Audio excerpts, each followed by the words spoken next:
All right, turns out it was Millionaire Estates and then Countryside Acres, not Sunnyside Acres. Oh, Countryside. Sounds like they're still taking you around back. Yeah, it sounds like I an hate old the country, Yeller so kind like of situation. I don't want it either way. You're definitely still going to Countryside. I hate country. Period. Well, I don't got $1 million, so Country road. I hate the country I live in. I hate the country music. I hate the countryside. well, Brad, don't I mean, listen to this. Don't listen to this. the countryside can be nice. Nah. Well, all right, I tried. All right, man. Now I want to play board games. Can we just turn this into a board game podcast? We can. Yeah. Let's go do the we'll do the tabletop simulator, and we'll just do a different board game every week. Yeah. Some weeks will be like an hour, and then others will be like 9. 3 days. I'm sorry. I thought you were going to say 9 minutes, 9 hours. No, 9 hours. You've never I'm played talking a game of Risk, have you? I'm talking Risk. I'm talking Command and Conquer. Or no, I'm not talking that one. Catan. Man, this would be really good content to be recording right now, wouldn't it? I am recording. I am recording. I mean, we might be recording it, but we haven't done the thing, so it's all going to get cut. you know. No. We just got to let them know. Let them know. I Save could it for end the up on a bits. blooper reel. That's what I'm saying. Yeah, Save might, it. that's true. I mean, it'll be sync regardless once it, that. Well, yeah, but he always cuts everything You pre-sync. know what, hold on. No, let's send Dylan a message right now. Don't bother, Wait, Dylan. why don't we just sync right now?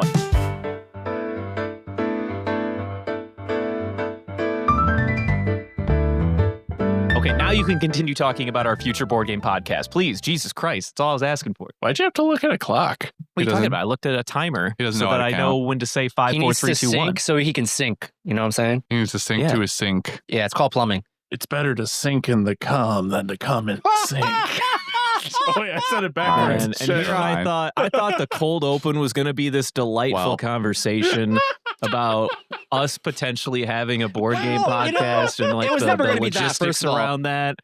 And then Devin came in falling smack down on the table WWE Raw style and said, "Nope, absolutely not. That's Yeah, not my cold that open was- today." Yeah, that was certainly something.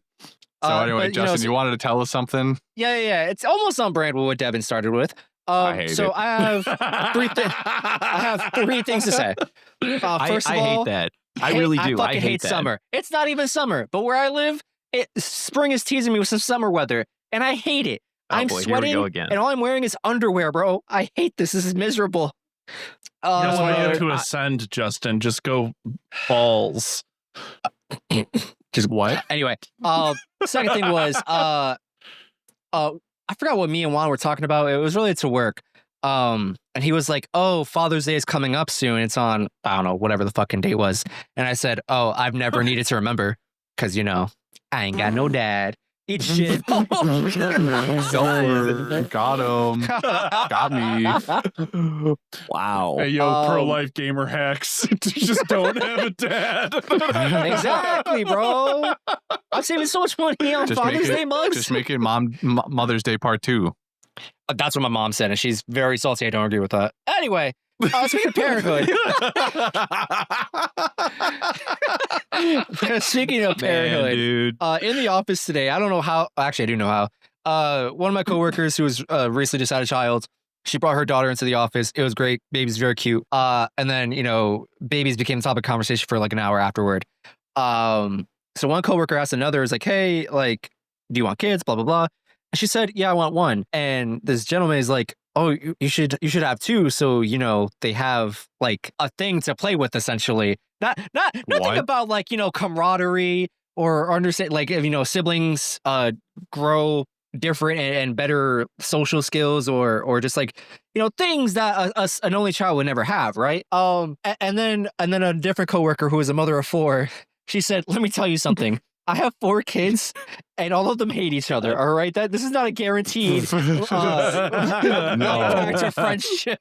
No, this is not like adopting animals where there's like a higher You don't need to likelihood. buy a child to then buy a second one because the first one needs a friend. No. Exactly, it's not like that. I have a question for you, Justin. Yeah. Do you, by chance, work with JD Vance? What the? Because that's what that sounded like. Deep cut.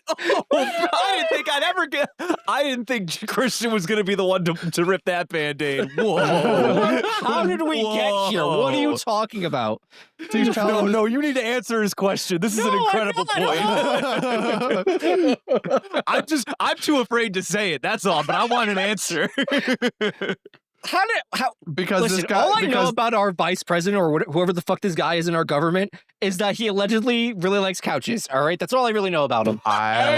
He potentially, allegedly, maybe killed the Pope. That's all I'm saying. I mean, he definitely did that. That's true. He definitely did that. Yeah, that for sure happened. But he also at one point told the entire American population of women that they need to have more kids.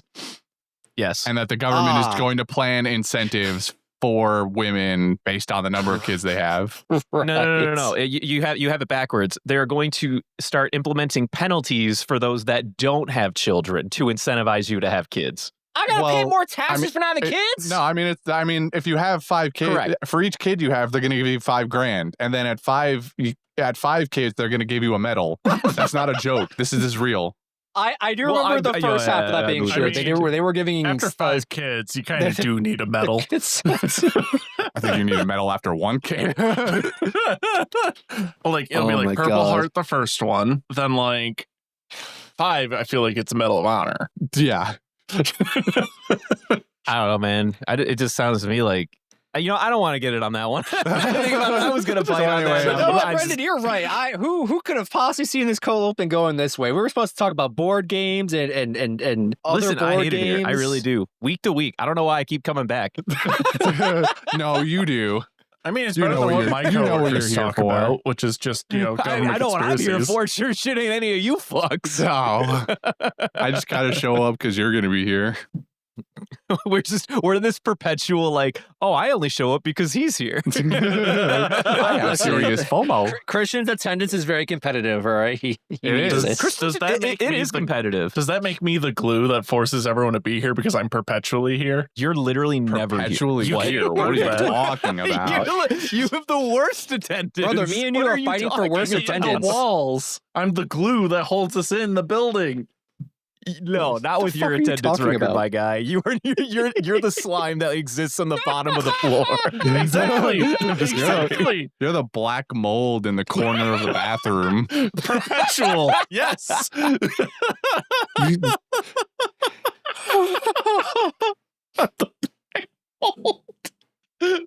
That's what Hold on, let me infest your lungs and give you cancer. You're here for a certain amount of time because I'm too lazy to do anything else about it, and then I get someone to clean it up. And then you're gone for a couple weeks, but it comes back because I didn't clean it up properly, and then the cycle repeats. This is good. I'm glad that we're airing all this out today. Today of all days, the end of the arc. What an end of arc special we've started here. I hope everyone enjoys hearing me laugh like a fucking hyena in the background. Jesus Christ. Dude, bro, I was actually just thinking about this. Can I tell you? This is a real thought that I had today when I was listening to one of our episodes. You know, the best part about Justin's laugh is that, like, when it starts, it sounds like a fucking parakeet in the background. When he goes up, he's like, when he pauses, like, he's laughing, and then like a split second goes.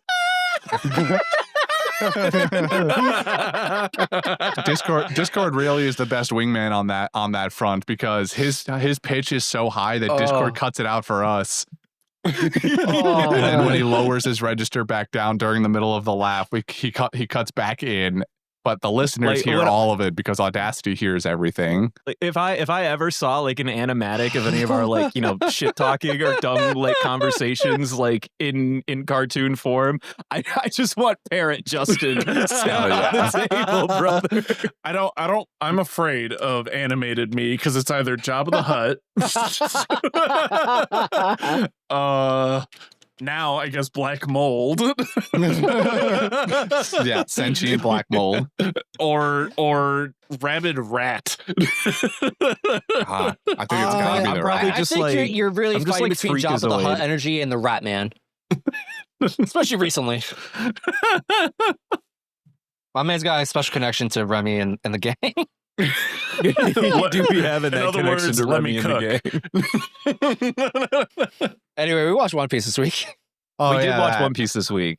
You know, I'm gonna take it a step further. I'm jumping into the summary. Fuck all you guys. Y'all make my Perfect. life a little bit worse daily. I'm just kidding. Well, you make my life easier by reading the summary. Love you guys. Love you guys. Anyway, Big Mom finally indulges in Sanji's masterfully crafted wedding cake, and the effect is immediate. She's overtaken by bliss, her craving rampage ending in an explosion of happiness that spreads relief across Totto Land. But even with the threat of Big Mom temporarily neutralized, the chaos continues elsewhere. On Cacao Island, battle rages on as the Sun Pirates fight to carve a path for the Straw Hats' escape. Oven, however, retaliates by boiling the sea. Again, forcing the Sun Pirates to retreat. At the same time, the Queen Mama Shantae hurls destruction in the Straw Hats' path, engulfing their trail in flames and wreckage. But in a stunning turn, the Sunny had already been swapped out by Watatsumi, saving the crew from obliteration, though their cover is soon blown. As the Big Mom Pirates bear down on them once more, the Sun Pirates return to shield the Sunny. Overwhelmed but not broken, Luffy gives Jinbei the green light to rejoin his former crew and hold the line, urging him to meet them in Wano. Jinbei plunges back into battle, helping the Sun Pirates generate a powerful current that propels the Straw Hats out of Totto Land once and for all. The escape comes with emotional weight. Sanji learns of Pedro's death, and far away on Cacao Island, Pudding quietly weeps, remembering their time together. Meanwhile, Brûlé tends to a wounded Katakuri in Mirror World, reflecting on his selfless strength and the mask he wore to protect his siblings. As calm begins to return, Sanji returns to the kitchen aboard the Sunny, and in a poetic parallel, his mentor Zeph continues to serve rowdy pirates back at the Baratier. Yeah, nice. Guys, you know what, gents? I'm proud of you. You did it. You made it here. I knew you guys. To be honest, I thought you guys were gonna have some stonks in Katakuri, and that ended up not panning out as well. But I knew this arc was gonna be a tough one for the both of you. I'll be honest, because y'all hate Sanji. I knew y'all were never gonna let the fucking pudding thing go because of the age difference. And knowing where that ends up, I was like, yikes, they're gonna have a bad fucking time. And I knew the wedding cake pick was not gonna, satisfy. How are you guys doing? You're here. I have back pain. Are you happy? I have back pain. You have back pain from what? This arc gave me back pain. Well, It's because why though? It's because he was hunched over his desk 2 inches from the screen because he just couldn't get enough, right, Devin? Yeah. More like I was hunched over the toilet seat, vomiting profusely, going like, "This is so fucking boring." That gives you indigestion? Yeah. Would you say it gives you upset stomach diarrhea? Hey, Pepto-Bismol. Oh my god. Hashtag not sponsored. Every week, people. But we could be. Every week. No, I don't think we could, actually. I don't think that they have any interest in sponsoring us. But they're a legacy brand. They don't need it. But if they ever needed help, I'm more than happy to help. Justin always out here trying to get our sponsorships. Yeah, man. I need money. Hell yeah. So anyway, back to my original question. How you guys doing? How you feeling? You did it. You made it through 2 more musical numbers. How about that? I do have a first question. one on what was it, 875? Yeah. That was something. That was. What about it? It was great. I enjoyed it, but it definitely gave you the heebie-jeebies. Well, yeah, that's like the idea, brother. What are you talking about? I'm 29, and they were successful. Wait, am I 29? Yeah, I'm 29. They were successful. I had to They gave a 29-year-old man the heebie-jeebies from a, allegedly a child's cartoon. Allegedly a children's cartoon. Yeah, sure. Okay. Those dogs were kind of. Bro, where the okay, yeah, that's what I remember. Thank you, Devin. Bro, at what point did we turn to fucking Thriller Bark? What the fuck happened? Yeah, as I was streaming, that was the exact same thing. Like, when did the Big Mom take Thriller Bark vibes? Like, what is with these weird ass... She already had they even said the Pet aristocrat. Cemetery in the song. Literally. Well, I mean, yeah. She's a weird lady, okay? She's got a lot going on. So are dancing anthropomorphic dogs with, Sailor Moon eyes really the strangest thing you think that this show could cook up? Stitched up? Yes. Were they stitched? I don't know if they were stitched. They were stitched together. Oh my god. They were definitely rabid dogs. They were definitely minimum. dead at one point. Yeah, they were clearly zombies. Like they were missing something. They're Probably homie dogs. Skin. Yeah. Speaking of Big Mom, I would like to direct us all to the podcast channel on our server here and see this. Oh boy. Screenshot I took when I was watching the episode last night or yesterday. Yeah. Brother, this picture of Big Mom scares me. Is this what gave you the heebie-jeebies?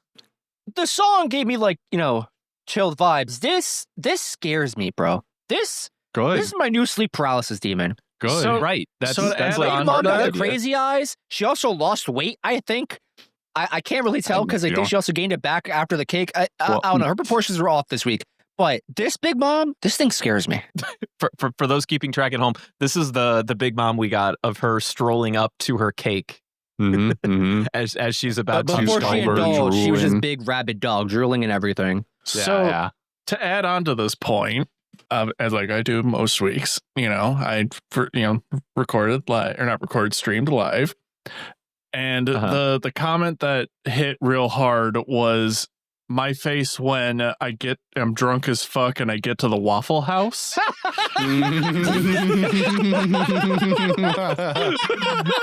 That's pretty good. I like that. I do like that. That was the energy that this that whole segment picked up, just like me that. when I wake up tomorrow morning and I really need a glass of water. Yeah, exactly. Dude, that's real though. That's so fucking real. Yeah. Truly.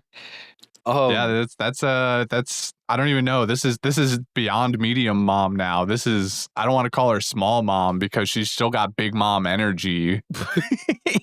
This is call Big her Mother. Twiggy Mom. Menacing Twiggy mom. Mom. well, that's crazy, Mom. Waffle House Mom. I mean, but she's always Waffle mom. Waffle Mom. See, you just changed the M to W for Wumbo.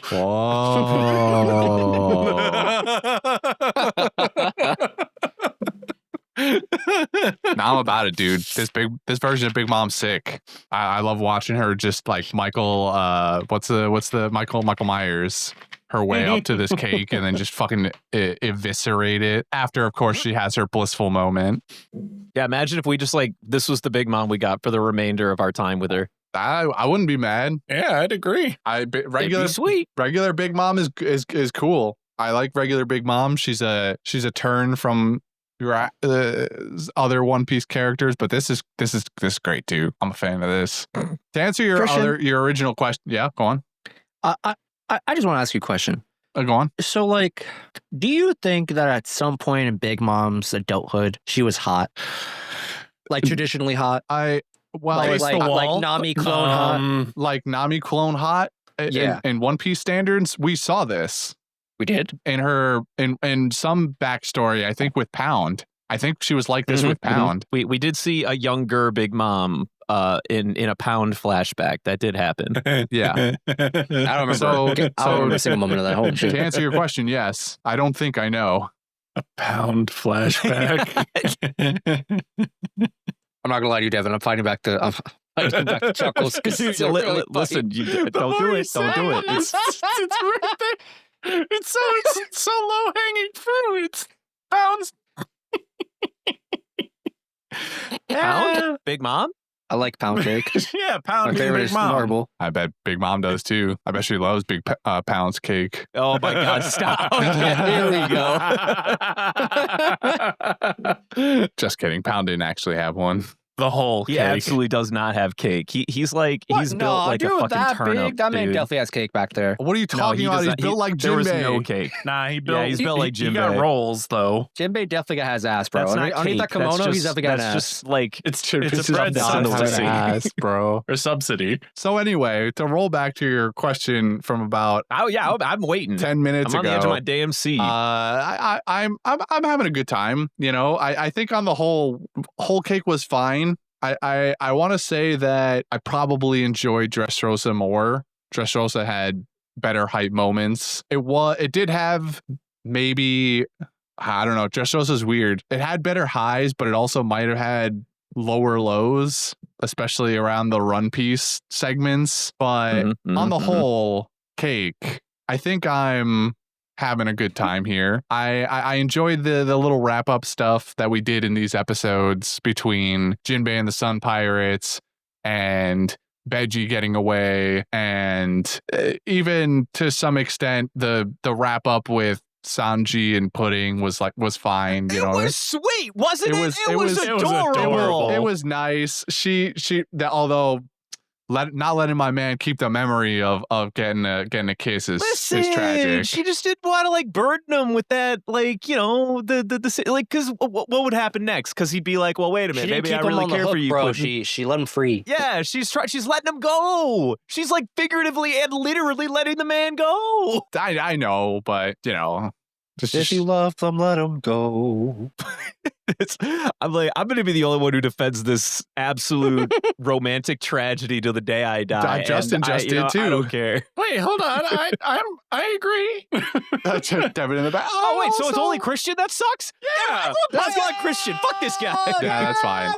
I really like romance. I really like the katakuri stuff with Brulee. That was really sweet, and I love seeing the adorable little cinnamon rolls when they were younger. So can I be that guy? You know, I feel like there's no better time to express this tidbit of information than now. Oh no. So we got in this set of episodes a little bit of flashback into Katakuri and Brulee.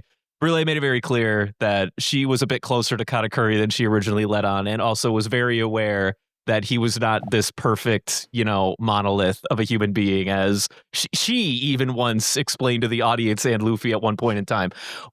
Well, in their youth, Brulee went through an accident where some, you know, fucking bullies, you know, took out revenge after Katakuri beat their asses on her. You guys, do you remember when Flampe said that 40 out of 41 brothers gave her the favorite little sister? Do you know who the holdout was? Katakuri? Question mark. Do you know who it was for? Did Brulee? Katakuri give it to Brulee? Yeah, he did. I don't know why, but this stupid little tidbit it came out on SBS. Somebody was like, "Hey, so you know this stupid throwaway character Flampe, she got 40 out of 41 brother. Who was the holdout?" And then Oda was like, "Oh yeah, it was Katakuri. He loves Brulee way more than that stupid child." Hell yeah, that's what I'm talking about. Katakuri. Fuck them kids. Fuck you, Fuck them Flampe. kids. No, and the one you know, the stupid, you know, what fan group or whatever for Katakuri, and he's like, I literally hate you. Like, I don't like anything you're selling. Yeah, that's what's up. Katakuri is my boy for that one. It's just honestly just like fun disrespect. It's incredible disrespect, and just the sweetness behind him voting for Brulee because of this other thing that happened when they were children is so cute. Katakuri's Yeah. big softy. All right, you know what I'm He hearing? is. And I think we all knew this, but it's finally being vocalized. Christian is a sucker for a good sibling dynamic, has like been you know, a known. la what you can call it. That's why I thought you were going to be eating good in this arc, but it feels like you were eating moderate. Listen, which there's is a fine. lot of sibling dynamics that are not PogChamp in this That's arc. fair, Let's too. get That's that also straight. pretty most fair. of the things that Katakuri has to deal with in terms of his siblings is garbage. It's not He even does- just that family. It's the fucking the Vince Smokes, Big Mom family. Oh yeah, It's really just those two families. But it's you know, all toxicity based. And Yeah, then yeah. But like Brendan is specifically pointing towards Katakuri because Katakuri is the one bastion here of goodness and sweetness towards your fellow siblings, especially in this one particular dynamic, which I'm good with. I have never ever complained about Katakuri sticking up for his siblings. I cheered when he kicked the shit out of Flampe because she's a brat and she deserved it. My beef with Katakuri has always been the fight specifically, which is not Katakuri's fault.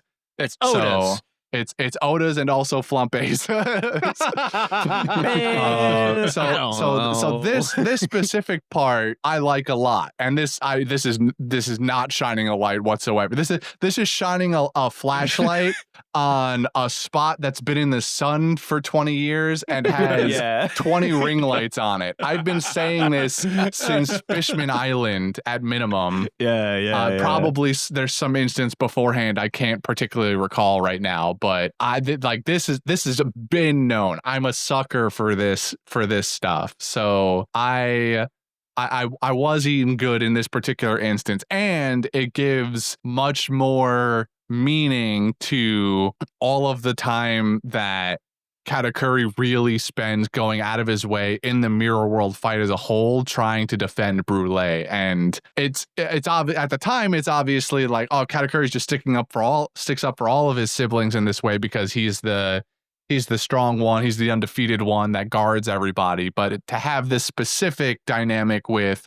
Brule gives way more sentiment and all of these other good things towards what that goes on there. And I like, if I ever rewatch this arc with that in mind, I'd probably enjoy Mirror World at least a bit more just for that specific part. It is a little fun when Brule is like boasting about how perfect Katakuri is, and when you know the truth, you're like, that's funny. Yeah.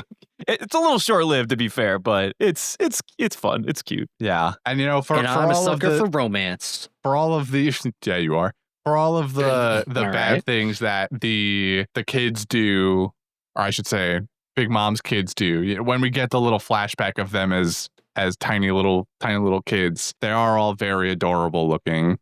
Oh my god, this fucking guy. They are very adorable. I guess they are. Yeah, they are cute, so to speak.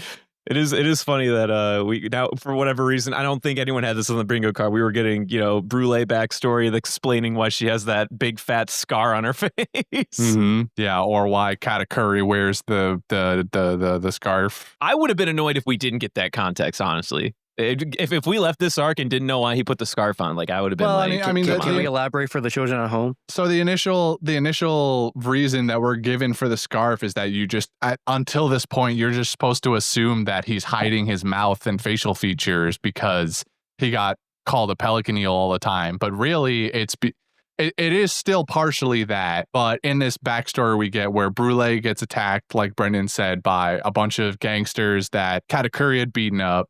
He then goes to get permanent revenge on them, probably slaughters all of them, but he puts on this he puts on this scarf that acts as a mask so that people don't have something to make fun of him for, and that he's just all menace aura the whole time. He could just stare you the fuck down. And he literally threw that on to like hold aura to like make everyone go, you know what, it ain't worth the smoke. yeah and that still doesn't stop some people, because those guys took one look at him and they went, we're gonna beat that ass. And then Katakuri went, oh really? yeah, it did happen. Germa was here too this week. I don't think anybody cared. They were there. They existed. They're doing stuff. You think we'll ever see them again? For half a second, I was hoping that they were gonna get into a giant Zoid and fight the monster that transformed it from. Bro, but can I tell you? What about you? It is funny to me that we have the Power Ranger group in Germa 66. They never break out the Zoids, but they do quite literally fight the Voltron siblings on Big Mom's crew. The 12, the Dodeca Tets or something like that. I don't even know. I think it was 10 kids, wasn't it? Was it 10 or was it 12? 10? I think there's 5 and 5. I thought it was 12. But I don't know. Yeah, it might be 10. Either way, the 10 children, the Decatets or whatever, they just, for whatever reason, they merge Voltron style. I know, they could just fucking do this. Just do this. Maybe they have like a double fruit called the sibling fruit or something like that, where they can just make and they each have it. Like, what? I don't understand. Like where they can just like make multiple copies of that are slightly different but similar. I just really love the idea that like this was the training that they went through. They just stand on top of each other and put a fucking jacket on and go, this is our final four. And then everyone's just like it's the same bit as in Thriller Bark with Frankie, when he just all the straws coming together or whatever. They're just like, this is our final perfect being. Like, except it wasn't, because Robin didn't join. Exactly. Yeah, that is very true. Robin should have joined. Robin did fuck that up. Yeah. I can't believe Christian's admitting to this. Holy. The siblings. Well, look, not everyone's perfect. Except Rob. Yeah. So to kind of jump back on Brendan's question earlier, this arc is very, the best way I can phrase it is, in my opinion, it's better in hindsight than it is going through it. like what I mean by that is it's like thinking back and remembering all the wacky moments. Like you forget about the gaps of like the dead air, as I like to phrase it, in between like the slow moments, because you're only thinking about all the good moments in it. So it's a good arc as an overarching story, but getting through it is the hard part. Yeah, I feel like I feel can like see I'll that. look fondly back on this at those highlights, but in the moment, it is not a good arc, in my opinion. Ooh. I mean, Like, yeah, as you're you're gonna say actively that, watching. knowing full well that King Bomb was on your screen is all I'm saying. Like, did you forget what he sacrificed to give you content, Devin? Who? That's crazy. How dare you? How dare you? If we were in the same room, Brendan would be fucking jumping over the table to grab Devin. How dare you insult my favorite German tree? No. We are in the same room, Justin. We strapped Brendan down because we figured this was going to happen. Yeah, no. I, full disclosure, this actually is my personal favorite arc in the time skip. Fun fact, I love this arc to Really? death. I really do. Yeah, it is. No, I'm not kidding. I'm sorry for you. No, crazy. I'm sorry for you. He's Fuck not. you. He's What not the hell? sorry. Because in my I opinion, I find- like Christian, I really did enjoy a lot of what's the name of the island? The one we just came from. Whole cake? Oh, no. Dressrosa? Dressrosa. But I think that was just because it was very good. Good story. Good villain. No, I mean, Dressrosa is good. I just think that this is a much less grandiose because it doesn't involve, like, okay, there are a lot of, like, fucking characters, but they're all on Big Mom's side. But, the point of this arc is so much less unpacking all of these new characters and how they're going to fit into the mold of the story, and so much more self-contained with the few characters on the main cast. And I prefer that kind of storytelling. I want to experience a much less, like, crazy story over like a long period of time. That's just me personally. Like, I like Doflamingo, I really do. But the being essentially a god, making the bird cage and trying to take an entire country, it's fun. I don't hate it. It's good. Something like this, where it's like a more intimate storytelling between Luffy and Sanji, or Sanji and Pudding, or Luffy and Katakuri, and all these small bits that all like layer on top of each other as just different experiences for all these characters that you're starting to unravel slowly over time. I love that shit. I eat that up for breakfast every day. Yeah, I can see that. I think it makes sense. How do I feel about Whole Cake Island? I definitely don't hate it. This is definitely enjoyable I overall. think you hate it, brother. This is literally the arc Nah. you didn't watch because it didn't have Zoro. I think you just hate it. Okay, but if we move past that very shallow point of view, But it's a true point of view. What, shallow or not, that's Looks your into point what of Justin view. calls shallow. It's the Mariana Trench. Like shallow, listen, did I in the year of 20, I don't know, fucking 18 or whatever year this was back then, did I like not watch this or attempt to even, well, I took a long break from One Piece, but did I intentionally not go back to this arc because Zoro wasn't there? Yes, I did that. Sound like my sister. Would I do it again? 50-50. 50-50. But like this is good times. Katakuri dope as fuck. I like He definitely would have Candyland, skipped the those setting. fights. It was cool. I think Christian did nail on the head though.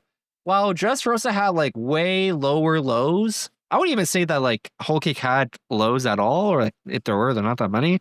The Wedding highs Cake is were the just biggest peaking low. way higher. Yeah, no, I see that. I can feel that. I feel like really the peak for me in Whole Cake is one, obviously the Katakuri fight, but that's more of like it's less of a sharp peak because it lasts so long and takes so much time and it covers so many like stages.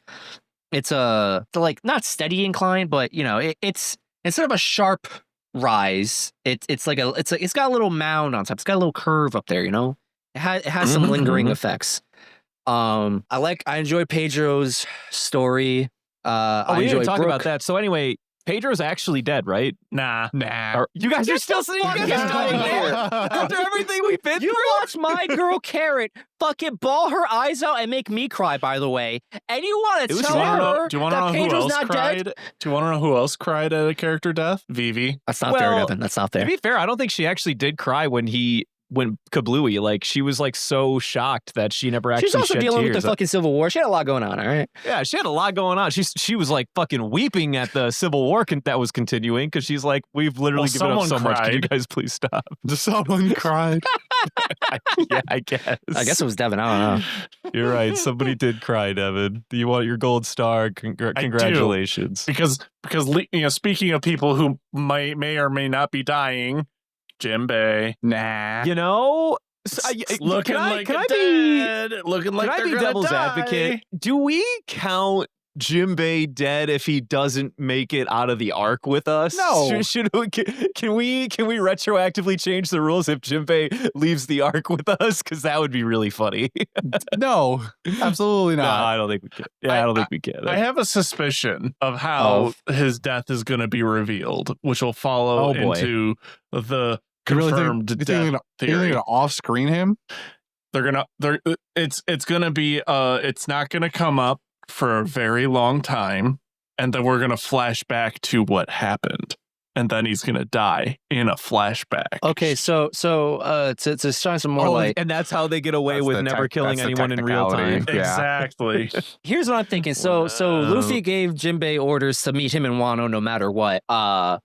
So let's say we're going to Wano next. I'm sure that's not really shocking to anybody. Yeah, you think he's gonna defy Captain's orders? Really? That's what I'm saying. So, Well, okay, so don't call it following defy up- when hold he's on, dead hold on, because hold he on. can't. Let Following Justin up- finish. Let Justin Oh, finish. Let Justin go. I'm sorry. Yeah, let Justin finish. So what I'm thinking is, if I'm thinking along the same thought with Devin here, do we think we go to Wano, do everything that we're gonna do over there, leave Wano, and then someone goes, "Hey, where's Jinbei? He never met us in Wano," and then that's when we get a fucking flashback series of or like a newspaper dropping. I think that's what's Now the other this just brewed in my brain just this second since we saw the zombie dogs. What if Gecko Moria comes back, brings back fucking Jinbei's corpse? Bro, So what the he fuck? does end up going to the We island. just have zombie Jinbei on the crew. Yeah. So he died. Wait a But minute. zombie. That's Okay, fucking. here's my thing. I'm sure none of us remember this because it's been a very long time. I think it was during the Marineford War, or it was like a little afterward. It was around that time period in the story where, for whatever reason, Doflamingo like confronted Gecko Moria, and I'm pretty sure we were convinced that motherfucker dead. I never said he was dead. I definitely remember us talking about it like this. Yeah. So I'm just saying, Gecko Moria dead as fuck. I'm going to take it one step further. Hasn't in universe somebody said that Gecko Moria is dead or at least missing? Until Yeah, I there see was a corpse. newspaper article at the end of the war that said Gecko Moria is found missing on the battlefield or something like that, and it was right after we got the snippet of Doflamingo being like, "Hey, I've got some orders from high up the MIA, ladder." not KIA. Right. Not KIA, but MIA for sure. True. That motherfucker dead as shit. MIA. Dead as a doornail. I'm not going to complain. I don't really care about Gecko Moria, but I like Gecko Moria. He's cool. He's like, I mean, is he a little wild? Yeah, but like, I don't know. I like eccentric and zany people. Also, what's up with that face though, dude? Like, what happened to you? What are you? are you? I want to know what you are. he's a shallot. He just is a shallot. He's a shallot that gains sentience. Yeah. After yeah, consuming the shadow the- fruit or whatever. But with the line that Big Mom said, life or dead, I'm like, ooh, yeah, Jinbei's not making it out of this alive. But he can swim. Yes. So I have a different theory about who may or may not be making it away from Whole Cake at this point. So the the Sun Pirates, they're all already in the water. Yeah. And they know that Luffy's crew has made it over the line of Big Mom's territory. So really, I don't see what's stopping them from just diving straight down and getting away. I'm sure there will be some plot reason why they can't do that, and we'll learn about it later. But I don't understand why that can't just be the case for them. So that being said, I think the Sun Pirates are going to be fine. Holistically, like some of them might end up being dead or something like that. Yeah, like but Jinbei. No, not Jinbei. Jinbei's totally fine. Not He got ordered by his captain to make it back to Wano, so he's chilling. I'll tell you who is having problems though. Germa. Germa's Germa's not having a good day. Germa they're a little is fucked. fucked. They have they were already taking a beating, both the Sanji's siblings and all of the snail ships as a whole. So I think Germa is going to lose a significant number of their forces. I also don't think they're going to get away. I think that Germa is going to take the hit here, probably in some way, shape, or form for the Sun Pirates. Like the Sun Pirates are going to disappear, and then Big Mom's going to go, well, all that's left is these Germa fucks who really, this is all I wanted in the first place. So this is kind of a win for me because she's just going to go all in on taking Germa. They bring their entire kingdom with them everywhere, so she's going to get all of the science notes probably if she wants them, and then maybe Judge will die. Which would really just be a happy ending for everybody. Which is really the thickest silver lining I can find here. But I think for certain, Justin asked earlier if we were going to see Germa again. I think we will, but in a capacity where it's his funeral. Well, I mean, that would be great funeral. too. That would be great too if we get a judge funeral. But they're not going to have time to hold a judge funeral because they're probably all going to be captured or on the brink of death, basically. Eaten. Probably not eaten, but who knows? Not impossible. It's not impossible. We saw Big Mom basically relive the memory of herself eating all of those kids, and also Mama what was her name? Caramel. Carmel. So I think Germa's fucked, and we'll see them in some capacity in the future where they're basically just, I don't know, they work like dogs for the Big Mom pirates or something like that, or they're captured alive and tortured or something. Who knows, for their tech. Honestly, I love that narrative because, fuck them Germas. Well, yeah, which is fine by me. They get what's coming to them outside of Reiju. Again, Reiju's fine. Reiju's cool. like the asterisk where it's Reiju's like good people, but on the whole, they're all fucked. Agreed. Absolutely fucked. That's my theory for stuff that's happened in these episodes for the future. All right. Well, shoot. I mean, and Benji got away. And Benji did get away. Yeah, he just also found a random tart and was like, man, our luck is really paying off for us, guys. That's just Oda being like, I've used you for all my plot points, and I don't really want you guys to suffer for it. I'm just gonna write you guys out. You're fine. Yeah, you're chill. You're chill. I ain't gonna give you the Pedro treatment. Oh, and we get to see Big News Morgans again. That was great.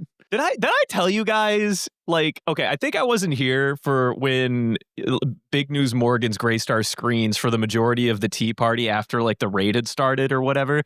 But, when he's introduced to us, I remember that this shit happened in the manga. He would always say over and over again, "This is big news!" just at everything that he saw. He does to the point where even today, in the subreddit community, anytime there's an update on the anime or a new chapter that comes out, there's always a flare that says big news. God, what staying power that those two words have had in the last I think this chapter must have come out back in 2016, 18, somewhere in that time frame. That's awesome. Dude. Last 10 years we've had Big News Morgans. Big news. Big news. Dude, I'm all about it. Give me more. Is Big News Morgan the guy that takes the photos of everyone's wanted photo? Or is that is a different guy entirely. In fact, at one point in time, the employee was even Absalom himself. Is it not right now? I thought he was currently the guy. I think he is a guy that does it, but there's a couple of them. But the ones that did the pre-time skip ones, you actually met him. There's a Marine by the name of Brand New, and I'm not kidding. That's his name. He wears There's a Marine by the name of Brand New, and he's an older guy with green hair and sunglasses. He's always the Marine. I don't know if you've actually noticed this, but anytime we get bounty updates, he's always the guy showing the Marines the new bounties. He showed all the Straw's original bounties when they first got bounties, and they're like, "Destroy pirates have become a big nuisance for the world government." Blah blah blah blah blah. Anyway, he was talking to another schmuck that just looks like a paparazzi guy with a camera. The original guy that took the pictures from the Enies lobby arc, and then the plot element as to why Sanji had a drawing was because he left the lens cap on his camera. If you remember this scene. So anyway, brand new was the Marine scolding him for it, but that guy was the picture guy for like the pre-time skip stuff. And in post-time skip, at some point in time, I don't know if there's like more than one employee, but Oda has said, and I think it's because at sometimes people are like, how is anyone getting any of these photos? Like, be fucking so for real. And then Oda's like, oh, Absalom's there. You just can't see him because he's invisible. He just fucking pulled that shit out of his ass. Creepy, but it makes sense. So I wanted to clear that up for you. Was there something else that you were gonna say, Devin? What? I thought before that we got to this tangent that there was some other thing that you were gonna say too, but I guess not. Yeah, no. And now I cut off Justin. Well, I'm gonna say, did we do it? I think we did it. There was cake. What do you think about cake? I love cake. It's cool. Did anyone think that Big Mom was gonna go down for like the rest of the arc though after she ate that cake? Yeah, or did they think she was getting back up? I kind of thought it. They tease you a little bit with it, where she's just in super bliss mode, and that happens. Yeah. So I mean, realistically, she doesn't really do anything after that. We have the musical number, and then she glides on in for the finish, and then gets on her jet ski frog. Yeah, candy jet ski frog, by the way. Yeah. I'm wondering how the mechanics of that work. I guess candy floats. Density is not thick enough to sink. Yeah. So I did. I thought for a little while that the entire time you even brought it up on the podcast initially, where you just went, what if she just like passed out? I went, that sounds pretty plausible, but since it's coming from you, it's not likely to actually happen. But damn, you sussed me out like that. I'm just gonna stop fucking trying to talk. The entire time I was buying into it for the most part, and then these episodes happened, and I was like, oh, it's this. It really is going to go down like this. I mean, it's one of the things that makes the most sense to me because, again, with it effectively is what allowed the Straw Hats to get away outside of the Sun Pirates creating the giant whirlpool. Big Mom just straight up not being there because she went into this temporary coma is part of that. So, like, it's partially true, but it's not. She wasn't out the entire time, and now poses obviously this threat to Germa and the Sun Pirates. So yeah, I thought for a little while that she was going to do the same thing, pull the same move that Benji did, where he just goes, "It's so good, I could just die right here." I mean, she did do that. She just didn't like stay down for very long. Yeah, she knocked out of it. See, I'm kind of more upset that no one else got to taste the cake. Did you ever think that she would let anyone else eat the fucking cake? Yeah, even if it was like going anywhere near. Like, well, Parasparrow was there. He probably could have been like, "Is this poison?" He didn't want to go anywhere near her either. He's like, "Fucking, I ain't going anywhere." If she doesn't like that cake, my ass is grass. Actually, dude, if anyone went near her, they're also getting eaten. Don't you remember what happened in her childhood?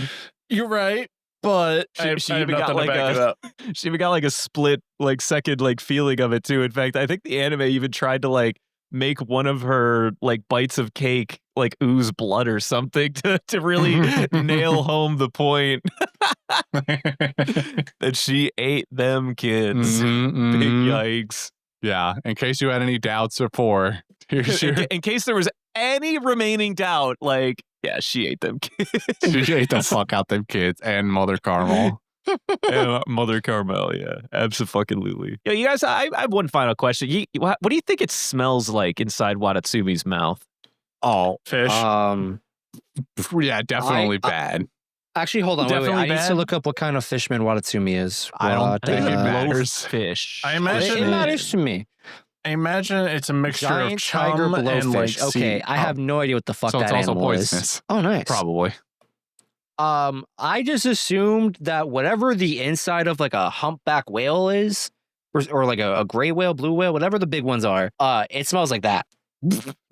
Well, all right. All right. Well, since you brought him up too, poor Watatsumi in these episodes, man. My boy was he's a hero. Through it. A fucking hero. He was going through it. That's my guy right there, dude. All the Watatsumi haters out here, man. Show them these episodes. Also, side note, how terrifying would it be? You're on a picture this. You're on a boat, because the moment when like Watatsumi, like the fake out that he did, when he like grabs their ship and swaps it for theirs.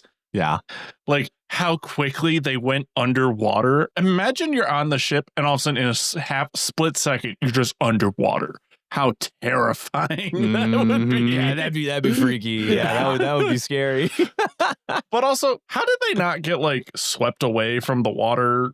Well, Don't he worry ate him about really it. fast. He's got a big mouth, bro. I mean, his mouth was It's- definitely still filled with water. The problem is they just show it draining away randomly, and you just go, I don't know. I guess he swallowed it all. I guess he has the ability to exit the water out of his Yeah, out of his mouth. He just has the ability to drain his mouth out through his gills or something. I don't know. Don't ask questions. The Yeah. arc is over. You've never been able to swallow a little bit of We water, can but move not all of on. it, bro?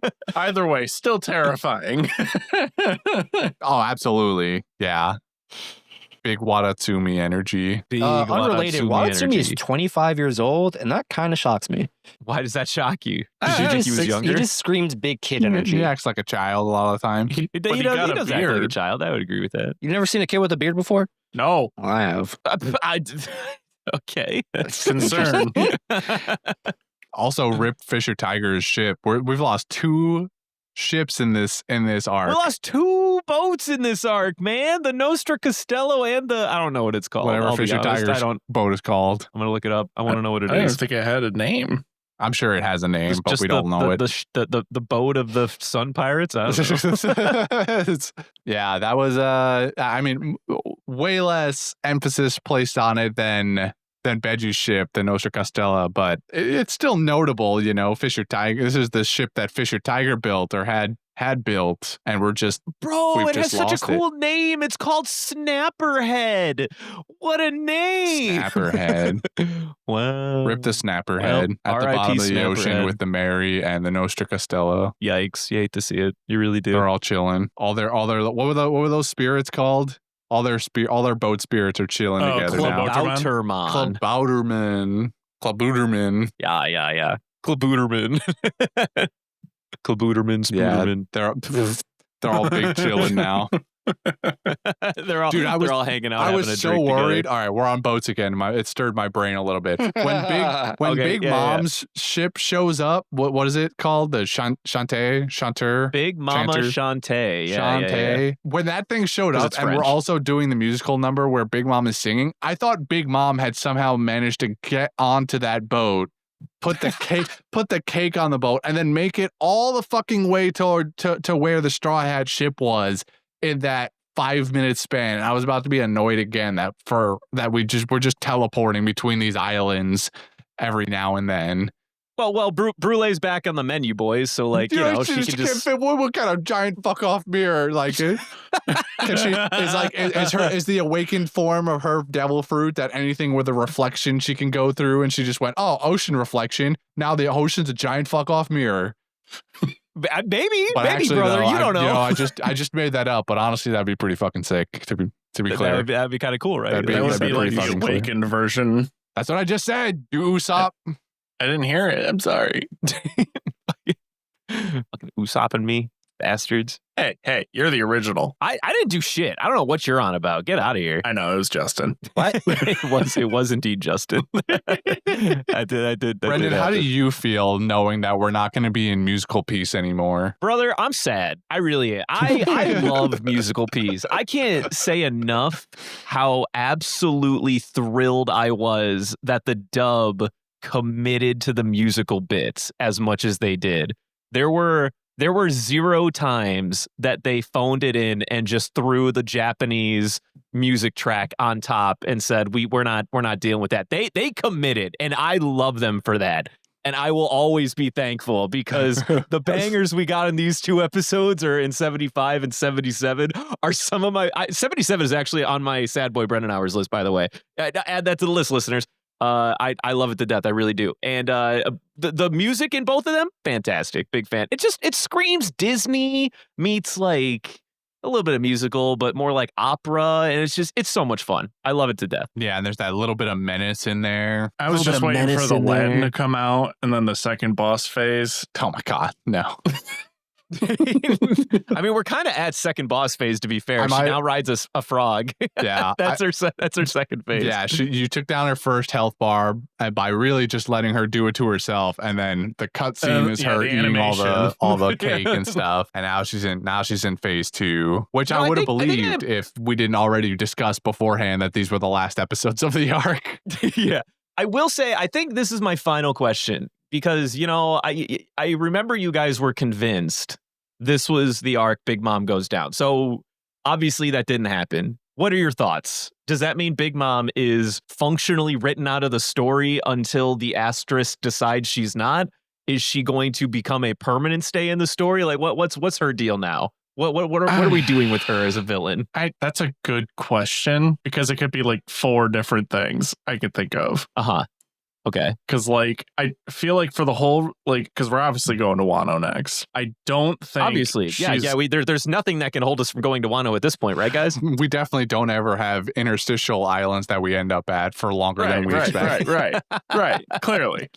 Yeah, clearly. I don't think she's going to come up until after Wano. Okay. So we are of the mindset that whatever happens in Wano stays in Wano, resolves in Wano, and then Big Mom is back on the table. Right. But the motive for why Big Mom is back, there's multiple reasons. Like, maybe she wants Sanji to make more food. Like, that's one of the goals. But we're just gonna double down on that. We're just gonna go back. Actually, Straw, your chef. He makes a mean fucking cake. No. I need him. It's more of like I'm gonna kill you for doing everything that you did, but also I really want your chef now. Like, mine. To be fair, I can see that vision. Nobody knows that Sanji had a hand in that cake other than Chiffon putting in the 30 bakers or whatever. Oh, right. Yeah, they all they all advertised it as Pudding's magnum opus, and then Pudding's in the corner like, y'all are idiots. You don't even know. I had a similar thought, but for this arc specifically, very briefly, when Big Mom was active again after eating the cake, I went, what if she just lets them go because the cake was so goddamn good? That's how we write this villain out of our story. That's how we write off the end of the arc. This is how we beat Big Mom, by making Big Mom friend this maniac woman. Yeah, it was so good. Well, like I said, like, I think she's just gonna disappear for a while, because, like, you know, this kind of leads into the flashing back of watching Jinbei die. Like, she's gonna be occupied with Jinbei for a bit. We're not gonna see it. And then later on, after Wano is done and over with, it's going to be revealed the whole what happened with Jinbei, and it's going to be like, yeah, no, she definitely ate him. She ate Jinbei. Fish fillet. Just ate Jinbei. That's what happened to him. Outside of fish fillet Jinbei, I mostly agree with Devin in that I would be very surprised at this moment if Big Mom showed up at Wano for any reason. My assumption right now I'm operating under is that she's going to spend her time finishing off the remnants of whoever opposes her now, whether it's the Sun Pirates, Germa, both, none, whatever. Then she's gonna, they're gonna have to rebuild Whole Cake a little bit here. She's gonna want to go after, and I'm sure a lot of the kids are gonna want to go after the Straw Hats for everything that they did, but they also need to kind of clean up the place a little bit here. Yeah, I have a feeling there's gonna be infighting, because looking at the pale woman who's just on Peanut Island, like, devastated. Amand. Like, what?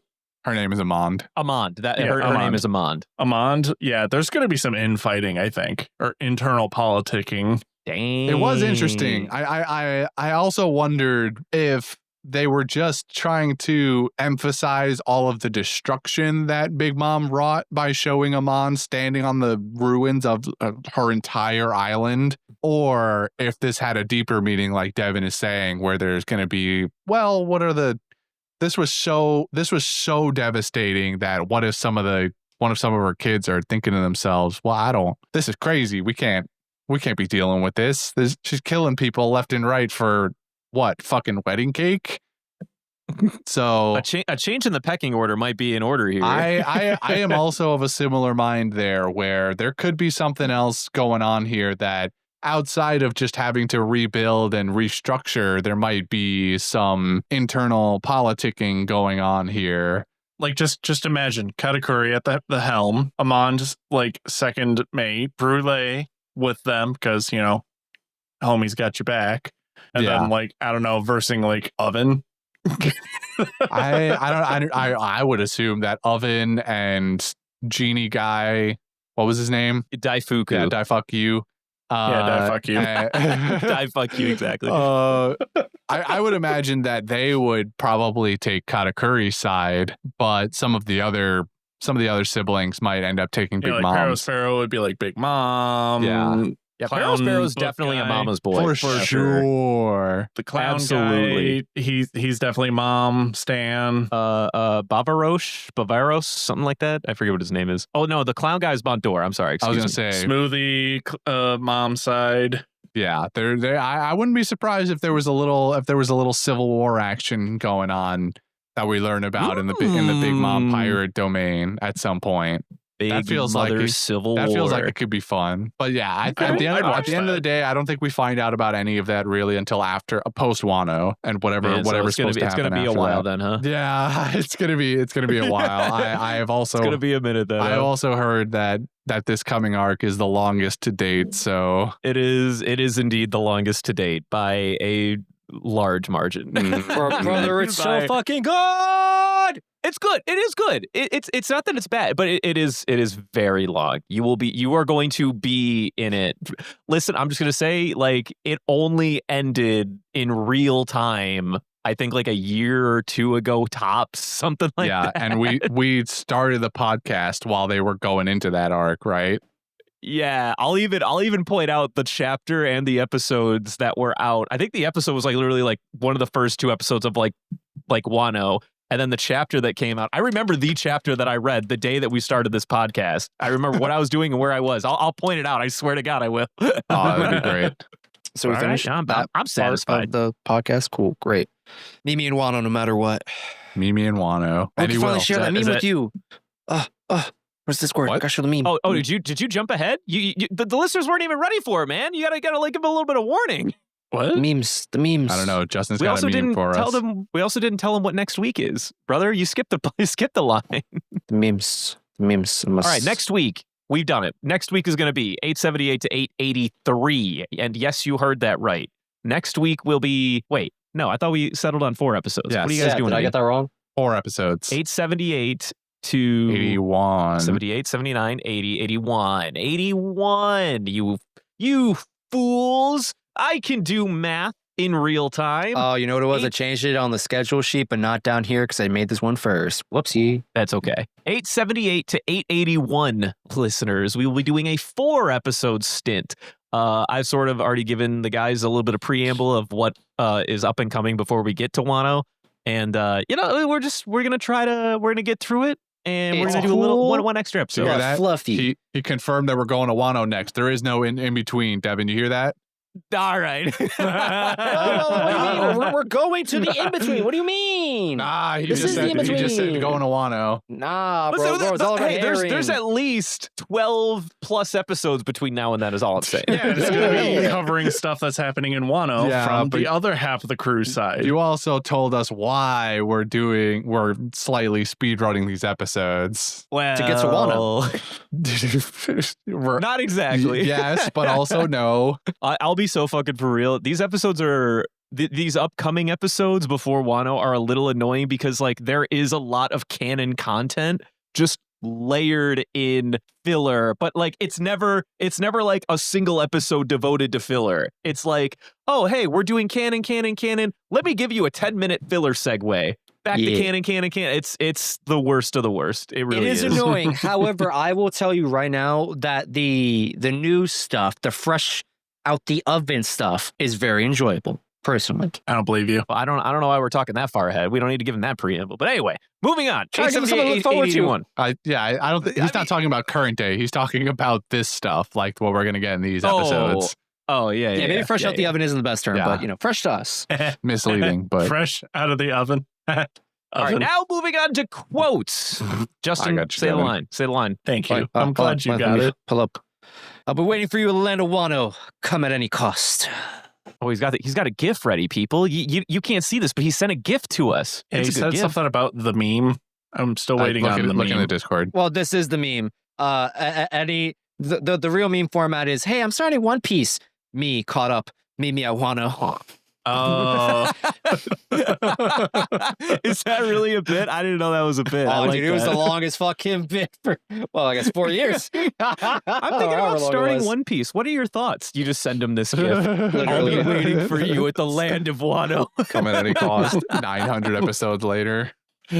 Oh shit, that's a good bit. I like that. I mean, it's a little less relevant because we finally left Wano, but It only took us a back couple when years. Wano was current, man, that meme would have hit. Yeah. That would have hit some shit. It hit for a long time too. It did hit for at like least like 4 4 years, 4 to 5 years. the best meme for 4 years. Yeah. It was a good Literally. meme for at least 4 As years. far as memes go, that's good longevity. I agree. You Yeah, that had some staying power. Invest in Wano coin 4 years ago. Yeah, I have 2 quotes, one from Pudding, one from Brulee or I just love the interaction between Brulee and Katakuri. Their wholesomeness is endearing to me.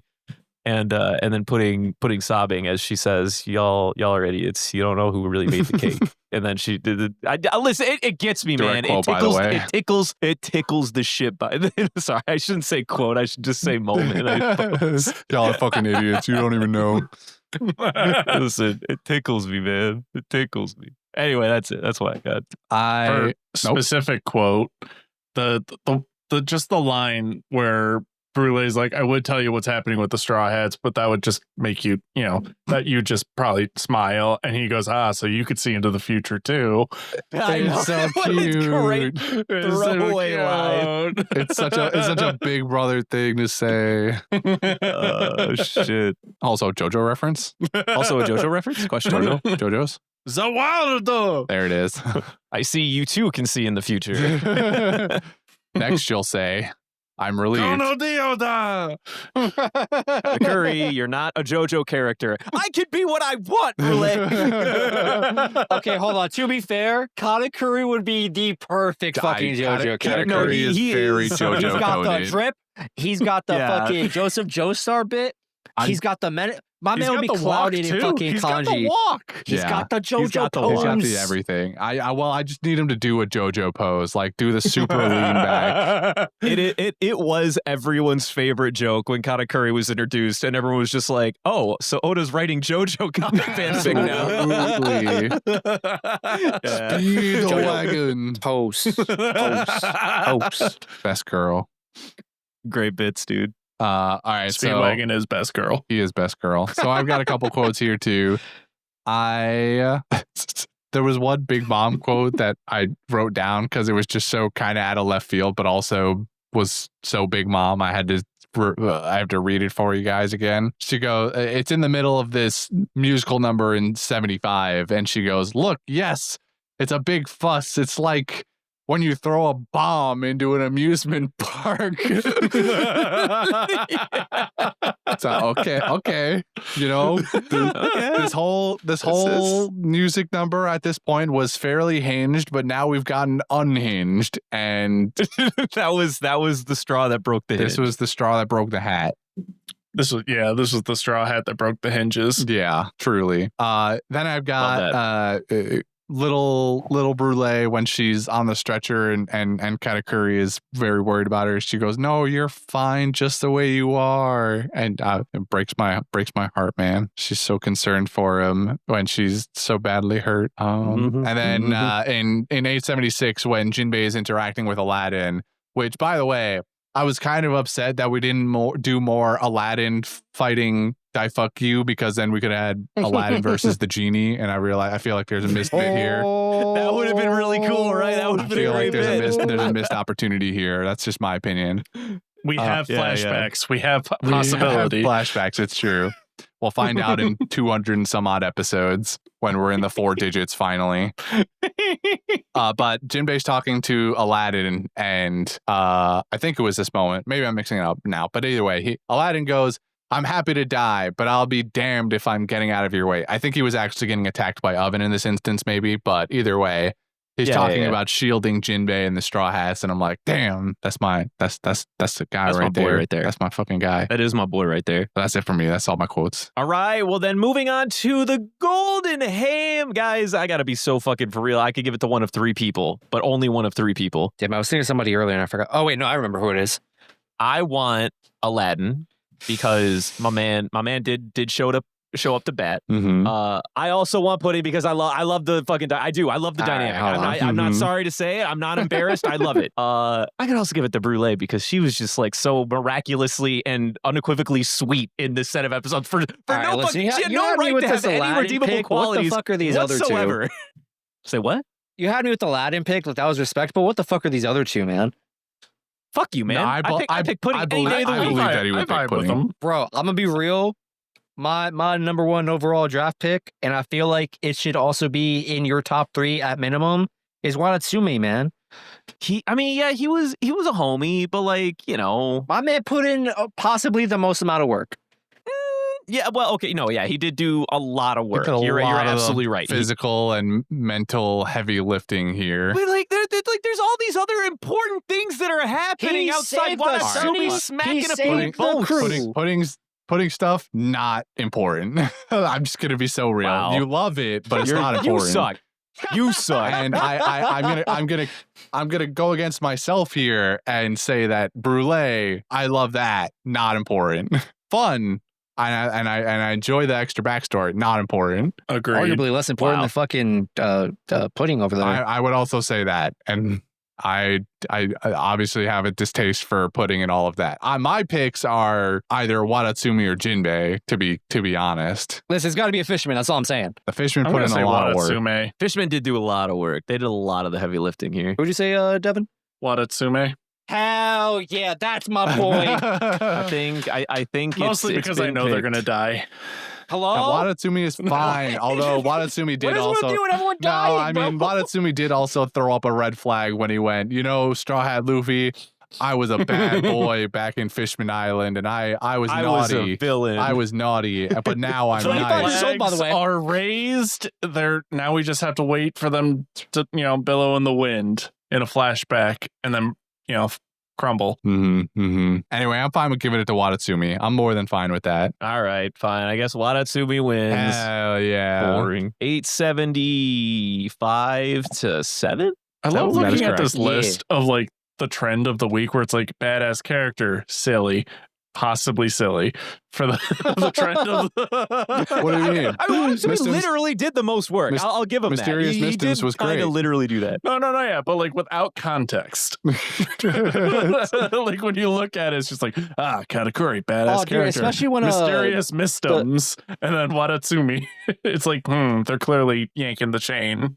The fucking thumbnail we chose for the most recent like Katakuri pick so for good. Golden Ham, metal as shit. Fucking fire. Mysterious I didn't see it. Mistums is not gonna be metal as shit next week.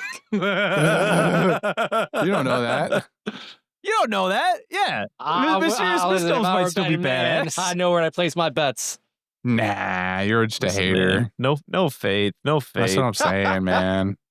All right, moving on to fan mail. Who's fan mail this week? I got this. It's your boy Panda Pools back at it again for the 3rd week in a row because he's the GOAT. He's the best.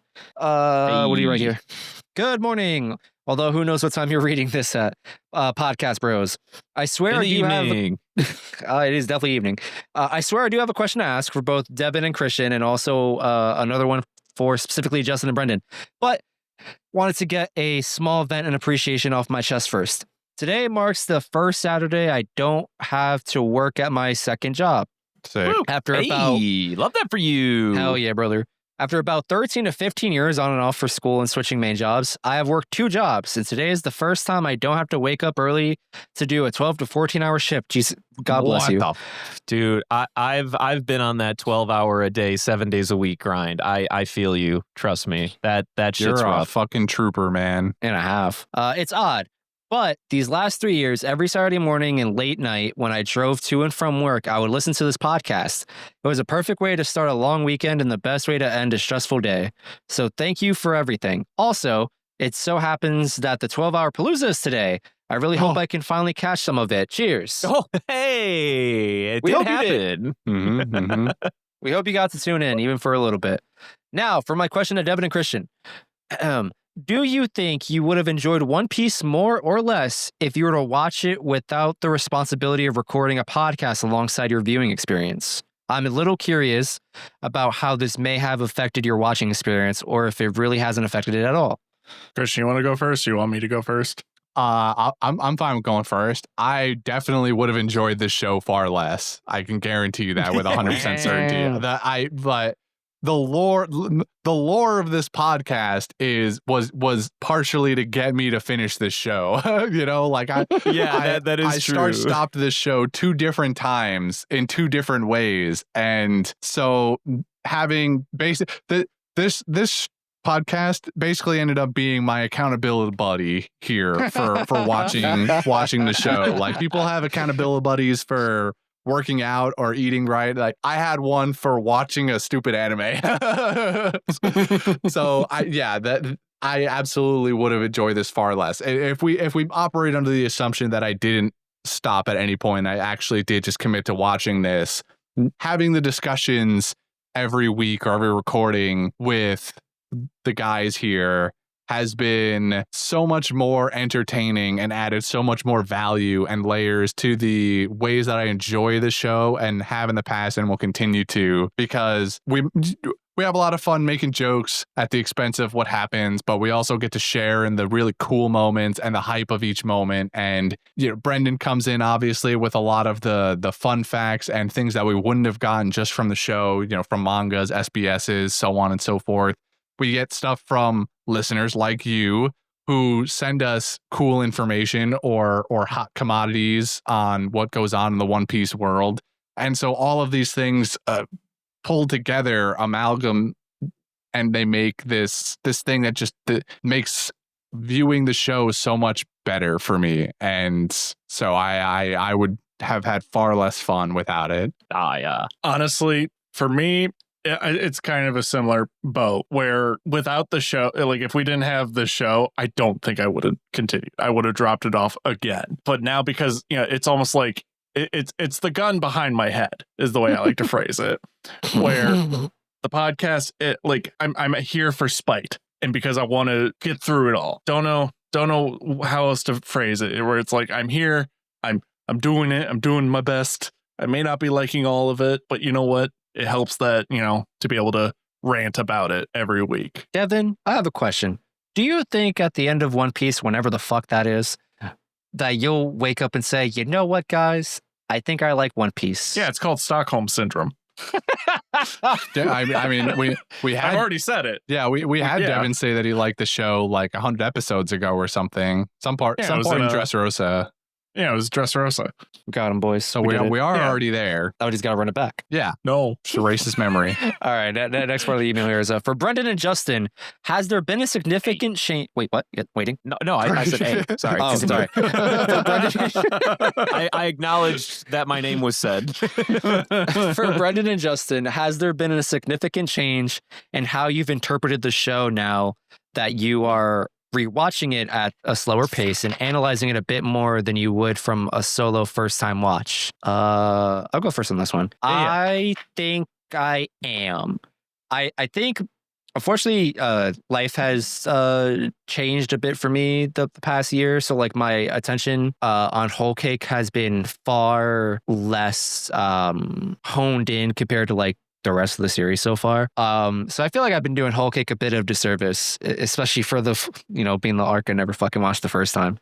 But I think that holds true for me. I do look at One Piece now with a more critical lens, and also because, at least for a large part of this show so far, and for the foreseeable futures, I've been taking a break from like the current stuff for the most part. But up until now, having all of this like future knowledge and seeing where Oda finally like connects some dots or expands upon things, and then, going back to these, long stretches in the past and seeing where, oh shit, that's where that thing began, or that's when Oda let us know he was thinking about this other thing that's going to happen far in the distant future. Things like that, and seeing how just like everything comes together and like all these kind of like Easter egg kind of things. It's like all the breadcrumbs I'm finding all of a sudden that I didn't see the first time is actually really cool. So yeah, it definitely has changed my interpretation, my understanding of the show. It might low key make it more fun. Yeah, that's my answer. Good answer. I would say, I do think that this platform has given me an additional layer of appreciation for the franchise as a whole. Just because I get to experience the show again, and like sort of shoot the shit with my friends, and then also share that enthusiasm with like the rest of our community and stuff. But I mean, this show is not the reason why I get different things out of this. I've already seen the show back to back a couple of times. Brendan lore, I've already seen through Whole Cake. Before we started the podcast, I had seen all the way through Dress 3 times, once in sub and twice in dub or something by that point. So like, yeah, like I choose to rewatch the show. I didn't need the podcast to do that for me. So I have a question for you two now I think about it. Mm-hmm. Has there been something where like Christian and I have said something that made you reevaluate something like your perspective of something in the show drastically, where it's like, oh wow, I never thought of it like that before. And it still lingers. For sure. I can't give you an example, unfortunately, but everyone here usually gives me a new perspective or opinion, or they pinpoint something I missed that, like the sheets and alters or kids. expands my, understanding of the show. I mean, appreciation. did I ever think that she didn't eat them kids? And did you shine my eyes on that? No, of course not. But like, no, I think that part of the fun about like what you guys bring is just commentary and difference of opinion, and there are plenty of thoughts that you guys have that I've never had. Absolutely, for sure. And not all of them are radioactive like that. Yeah, not all of them are, radioactive takes. I can admit that. Someone put a container. What's that doom egg or something like that? What the fuck? The sphere. I'll send a photo of it later. 2319. Yeah, 2319. Yeah, your brain I mean, broke. that sort of goes back to what I was saying. Like, experiencing this show with my friends is its own reward. But doing the podcast and watching through the show slowly again, it does not add like, oh man, to be fair, there was that one time in Drum Kingdom when we were in Chopper's backstory that I did forget. Or I didn't understand when Ehrlich blew himself up that he like literally blew himself up so that the poison wouldn't kill him. That didn't click for me until we watched it on podcast. Mm-hmm. That's a real story. I remember that I learn moment. things all the time when I rewatch this show. Demon Core. That was the thing I was thinking of. Gotcha. Put in the Demon Core. I am the I Demon think I Core answered of the the question. cast of opinions. Panda Pool ends with, sorry for the long email. Love you guys. Best regards, Panda Pools. Thank you for the email, my friend. Thank you for the Thank you, email. Panda. And congratulations on the Saturday off once again. That's awesome. We hope you have plenty more of that those. becomes a permanent Mhm. basis.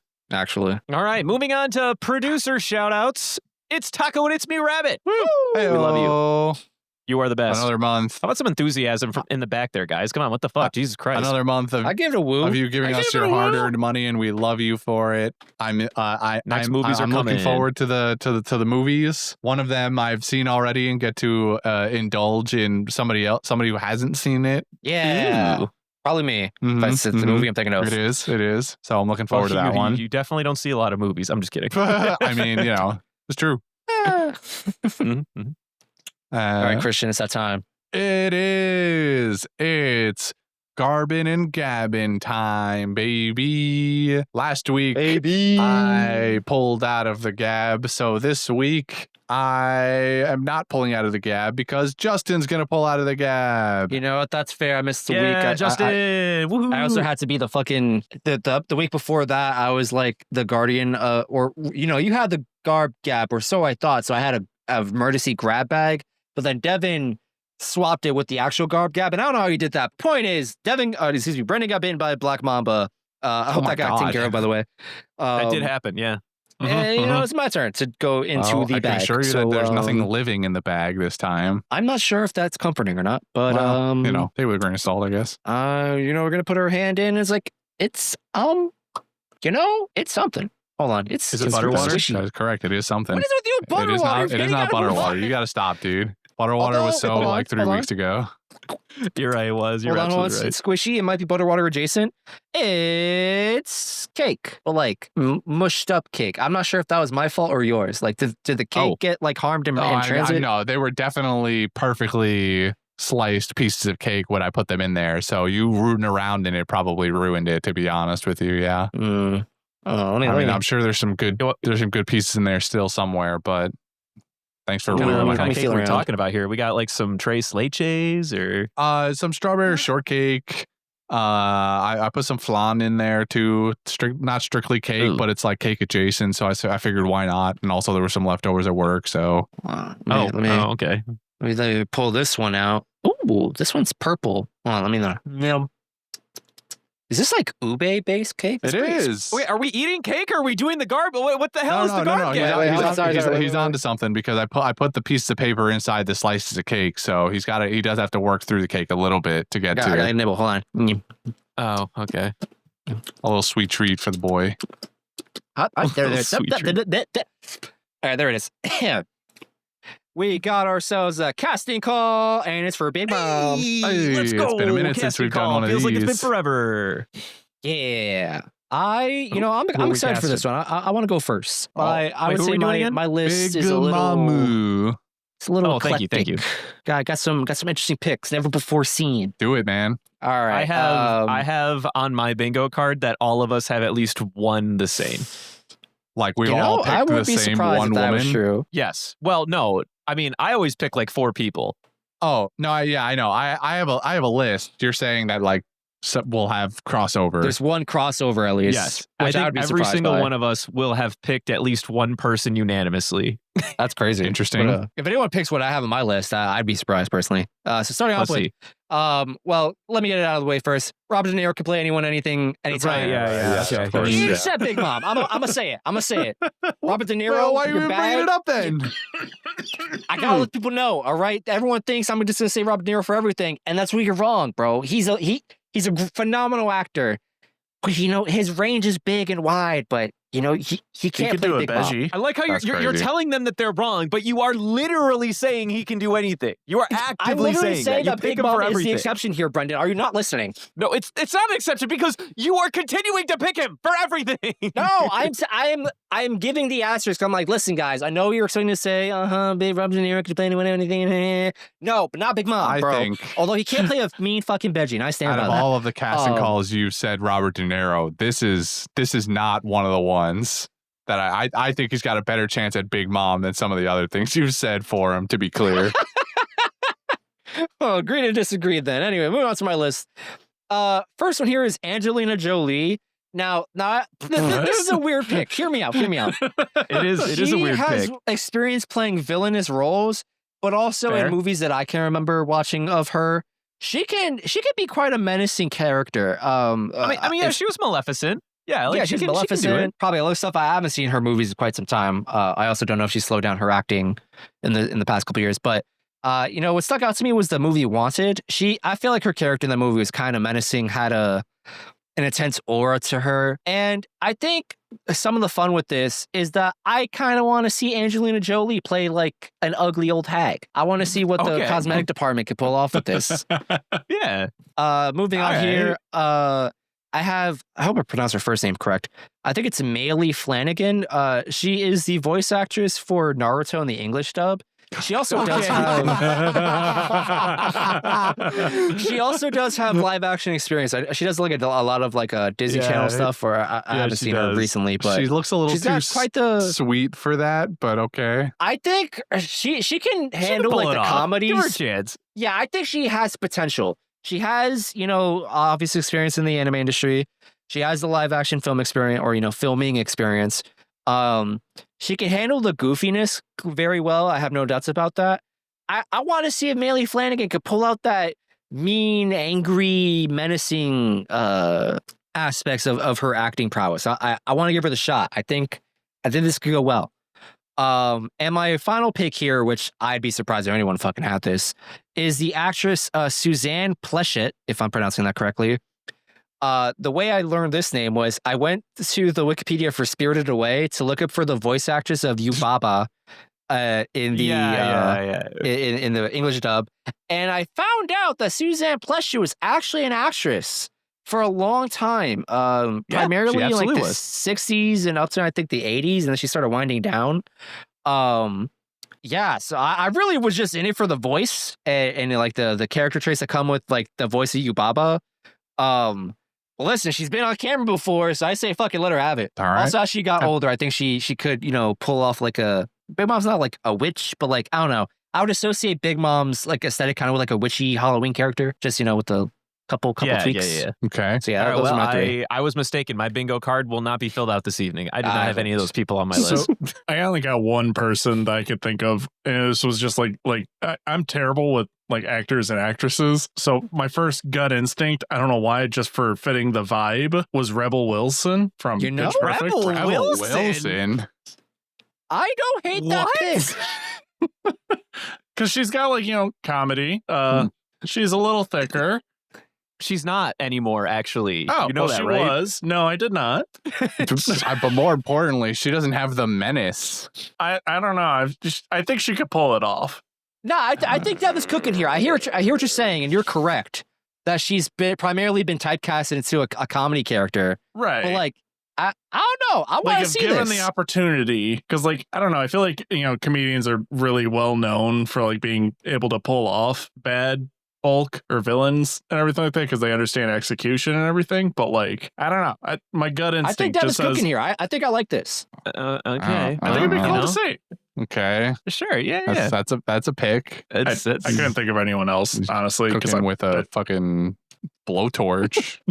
All right, Chris, do you want to go or is it my time? I'll go. I have By all means, go ahead. I have a couple picks. The first is I was trying. I wanted to have one slightly older actress, but still can maintain badassness and can handle a certain level of both goofiness and have the menacing aura of Big Mom. And when I contemplated this, the first actress that came to my mind was Jamie Lee Curtis. Yeah. I think I can see that Jamie Lee Curtis can do both sides of Big Mom really well. That if she flips that switch, we make her 30 feet tall or whatever Big Mom's actual height is, and we give her all the necessary facets of Big Mom's personality. I think Jamie Lee Curtis could definitely fuck with a Big Mom role heavy. My only problem with Jamie Lee Curtis is that there's a better character for her, and it's Kureha. It is what it is. I mean, that is true. And I think we've even talked about this before where somebody told her that about One Piece and that she should play live act. Was it specifically live action Kureha, or did someone just get her into One Piece? Yeah. There was apparently like I don't know how wasn't it like far her this conversation child went. Or something, or she and her another grandkid are fans of the show. Like they love the show. Her favorite character is Robin, and they also love Chopper to death. And everyone was like jokingly typecasting her as Kureha. And even she came out, she was like, well, you heard it here. Netflix, fucking give Mama a job. I want to be Kureha. I don't think it ever went anywhere. Another actress will play Kureha. Yeah. I got another one for the, like a legitimate, like, oh wow, I remember them being a villain and it would work really well. Sigourney Weaver. Yeah, Sigourney Weaver would be a good pick. Yeah. That's true. My second pick is going to be one that I had to dig a little bit through the recesses of my brain for, but I came up with there's this woman actress, unfortunately no longer with us, but her name is Louise Fletcher, and she's most known for the role of Nurse Ratched in One Flew Over the Cuckoo's Nest movie. Louise. Okay. Sure. I mean, if you've read or seen One Flew Over the Cuckoo's Nest, you know what sort of character Nurse Ratched is, and I think that she's it ends up being a little bit less on the goofy side. There's much more of the dangerous aura behind her and the psychological aspect of it. But I think that I think that she would do well.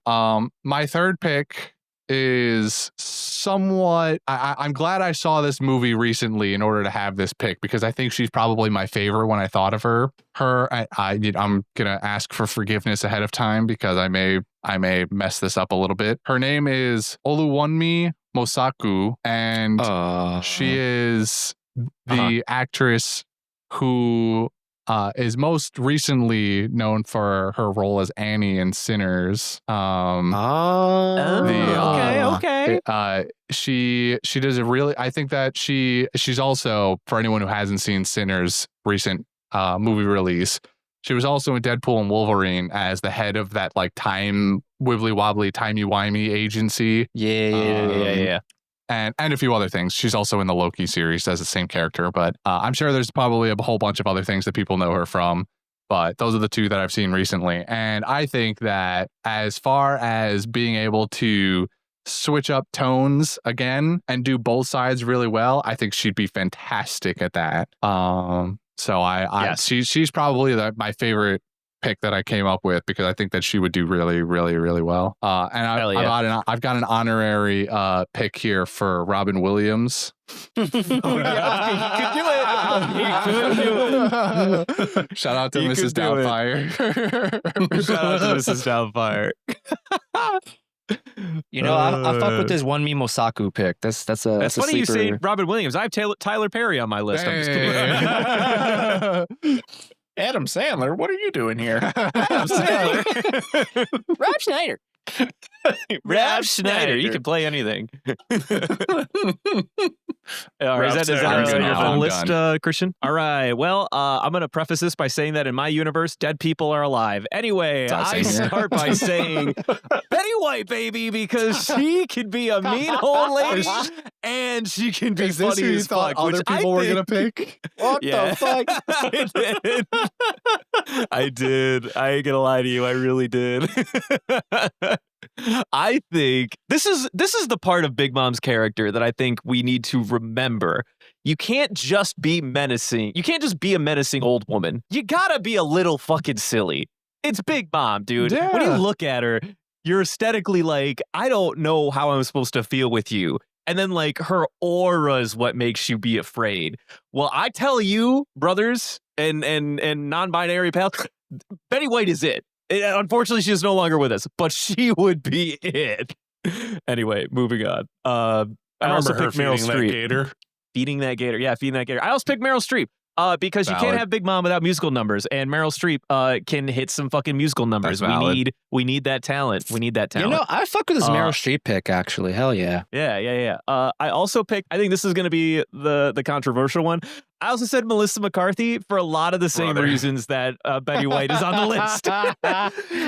Because it would just be so silly to see. But honestly, have you guys seen? It's called 9 Perfect People or something like that, like the 9 Perfect Strangers.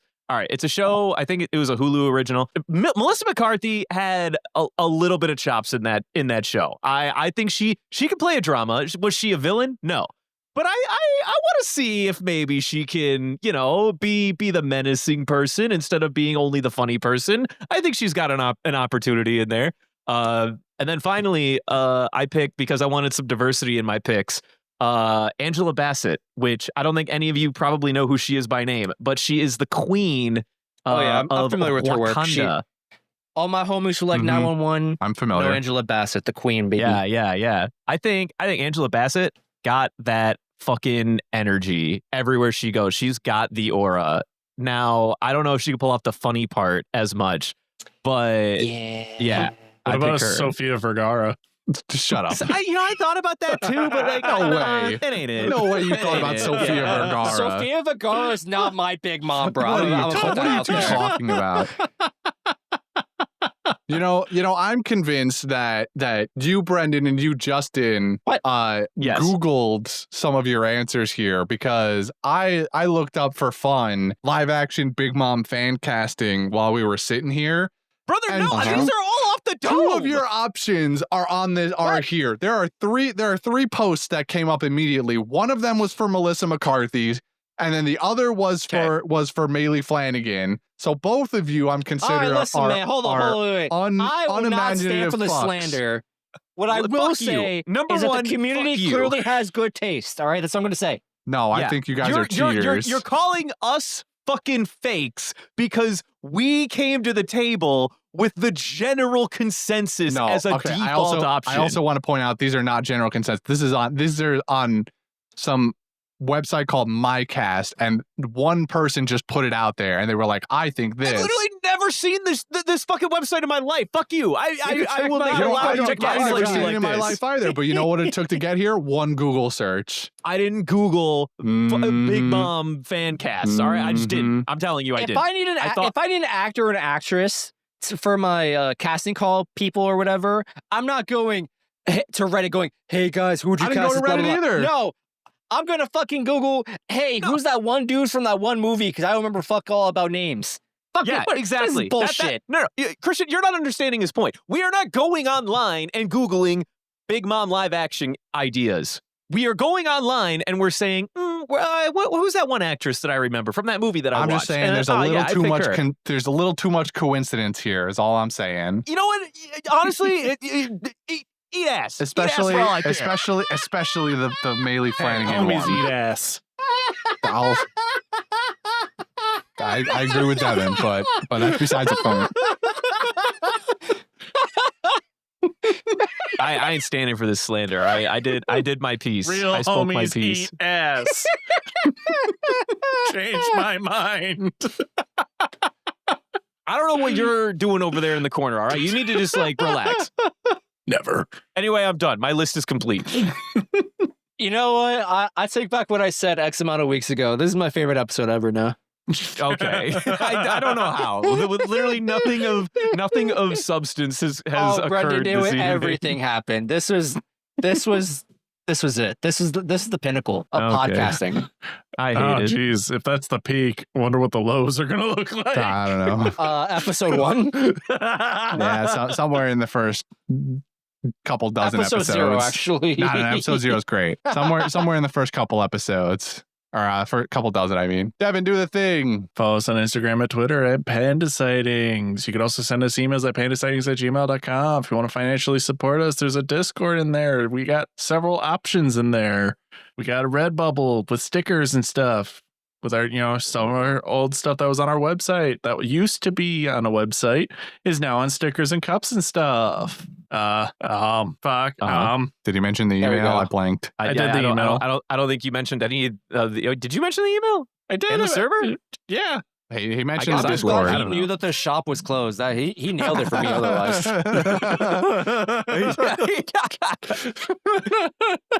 Gold fucking star, buddy. Yay, that's Christian. Look, I got 2 of them now. Yeah. Oh no, I didn't give you the first one. That wasn't for you. I gave it to him. I gave him the first one. You gave me a gold star earlier. Well, I said I'll give you a gold star. I didn't actually give you a gold star. Oh, you're the worst. You're a fucking liar. Yeah, that's crazy. Yeah.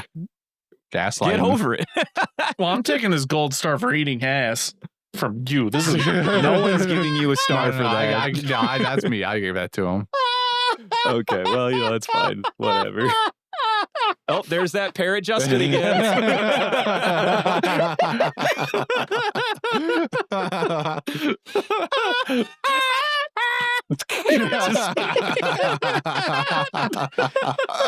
Oh, fuck.